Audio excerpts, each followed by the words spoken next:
Hello my friends, William Poloniak here again at Whole Health Foundation. Today I'm going to show you an easy test and an easy fix if the motor shaft on your juicer is heating up. Let's take a closer look.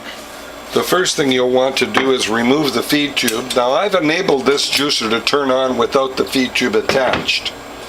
Now the first thing you're going to want to do if your front motor shaft is heating up or making a scraping sound, the first thing you'll want to do is tip the juicer back very, very carefully on its back, or maybe just tilted like so. Now with the juicer tilted back, get some 3-in-1 household oil and put 1 drop of oil at the back, turn it on briefly, and even if you haven't enabled your switch to turn on without the feed tube, it will still turn 1/4 of a turn, or you can turn it by hand as I'm doing now.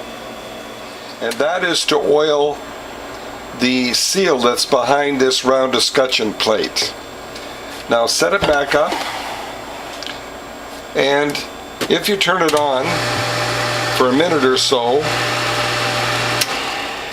and the shaft is heating up, you're going to want to adjust this top plate, and you do that with a block of wood and tapping that whatever corner is causing the obstruction. And the way you determine that is to look down the shaft and you'll see if it's centered or not. Now another thing you can do if the motor shaft is heating up is take an ice cube and hold it while the juicer's on to cool down your shaft.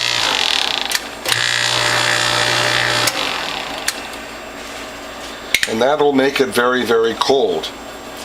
And then you can make whatever adjustment you need to. And that's done if your motor shaft is scraping. Now my friends, I want to point out that if after you put the ice cube on here, you still have your shaft heating up, or there's a little scraping sound behind this round escutcheon, you may have to take the metal off on the left-hand motor side to loosen the 4 bolts in the back of the motor so that this front escutcheon plate will move a little easier if you use the hammer and the block of wood.